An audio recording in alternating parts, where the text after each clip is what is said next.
Vamos como iglesia caminando juntos con la nueva ciudadanía que nos permite entrar en una nueva patria que tiene allí su morada, la presencia de Dios. Vamos caminando juntos con una nueva familia con la que construimos una nueva casa.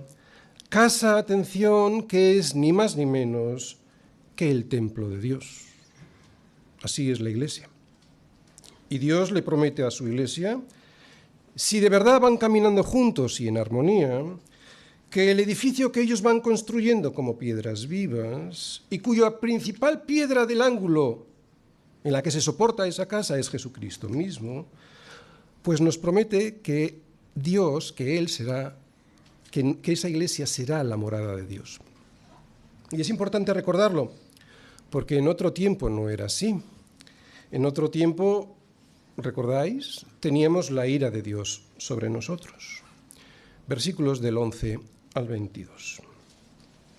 Por tanto, acordaos de que en otro tiempo vosotros, los gentiles en cuanto a la carne, erais llamados sin circuncisión por la llamada circuncisión hecha con mano en la carne.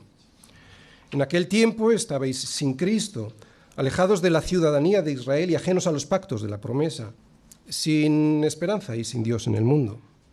Pero ahora en Cristo Jesús, vosotros que en otro tiempo estabais lejos, habéis sido hechos cercanos por la sangre de Cristo, porque Él es nuestra paz, que de ambos pueblos hizo uno, derribando la pared intermedia de separación, aboliendo en su carne las enemistades, la ley de los mandamientos expresados en ordenanzas, para crear en sí mismo de los dos un solo y nuevo hombre, haciendo la paz, y mediante la cruz reconciliar con Dios a ambos en un solo cuerpo, matando en ella las enemistades. Y vino y anunció las buenas nuevas de paz a vosotros que estabais lejos y a los que estaban cerca, porque por medio de él los unos y los otros tenemos entrada por un mismo espíritu al Padre. Así que ya no sois extranjeros ni advenedizos, sino conciudadanos de los santos y miembros de la familia de Dios, edificados sobre el fundamento de los apóstoles y profetas, siendo la principal piedra del ángulo Jesucristo mismo, en quien todo el edificio bien coordinado va creciendo para ser un templo santo en el Señor, en quien vosotros también sois juntamente edificados para morada de Dios en el Espíritu. El fundamento. Lo que vamos a ver ahora es el segundo elemento de cómo construimos nuestra casa, ¿vale? Es la forma de construir la iglesia sobre ese fundamento. Segundo elemento de la familia de Dios, de la casa de Dios. La forma de construir la iglesia. Nuestra casa, que es la iglesia, la construimos como todas las casas de una forma determinada. Bueno, diferente, pero de una forma determinada, y es lo que vamos a ver aquí. Lo primero que tenemos que decir sobre esta casa que vamos construyendo los creyentes para vivir en nuestra nueva patria es que no es una casa común y corriente. ¿Sabéis por qué? Porque esa casa es un templo. Más aún, esa casa es un templo santo. Ya no hay templo en Jerusalén ni en ningún otro lugar. El templo que Dios está construyendo ahora, a través de un pueblo que tiene una nueva patria, es un templo vivo. Otra vez, para que lo entendamos bien, para que entendamos qué es la iglesia. Dios no está construyendo ahora ningún templo con piedras muertas. Está construyendo un templo con piedras vivas. Es un templo vivo. Es el templo del nuevo pacto.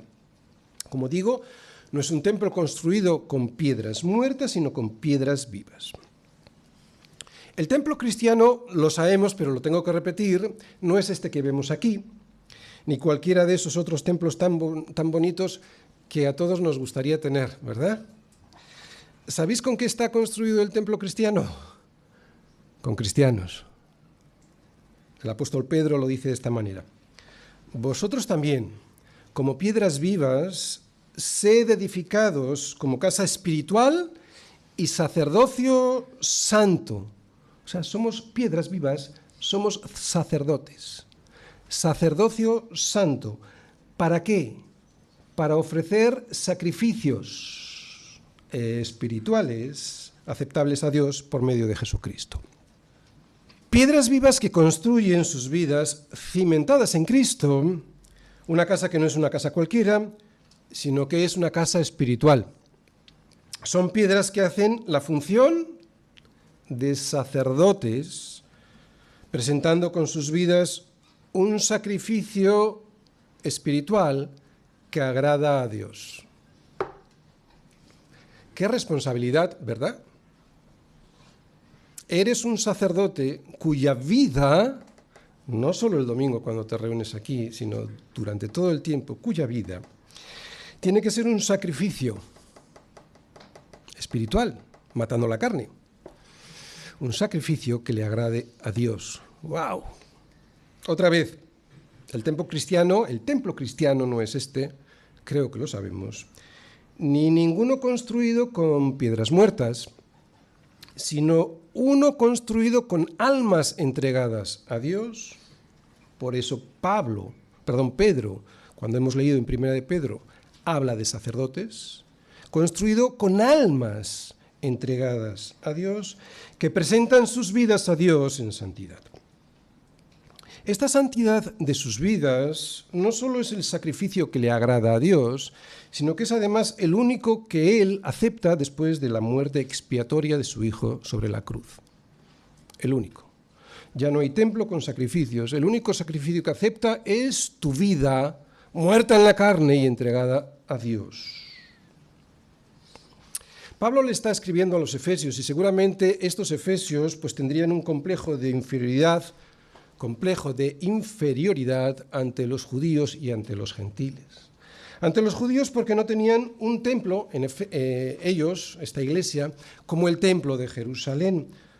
Por cierto, un templo que pocos años después de haber sido esta carta escrita, pues iba a ser destruido. Pero bueno, ellos no tenían un templo como los judíos y también pues estarían abrumados ante sus compatriotas en Éfeso, porque ellos, en Éfeso, y probablemente ellos, que la mayoría eran gentiles, también lo conocían, tenían un templo de grandes dimensiones y de hermosa arquitectura. De hecho, os lo recuerdo, era considerado este templo de Éfeso como una de las 7 maravillas del mundo antiguo.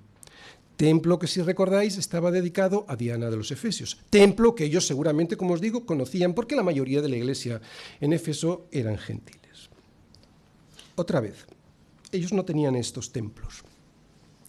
Y ahora vamos a intentar ponernos nosotros en situación. ¿No te ha pasado algo parecido? Ver que nosotros no tenemos un templo ni parecido a otros templos religiosos que nos rodean, y sentirte a veces como se sentirían estos cristianos en Éfeso, ¿verdad? Pero eso es una carne, eso es una equivocación. Sin embargo, Pablo, y para romper esta equivocación, les escribe, que ellos son el verdadero templo de Dios. Que ellos son la verdadera maravilla de Dios en este mundo.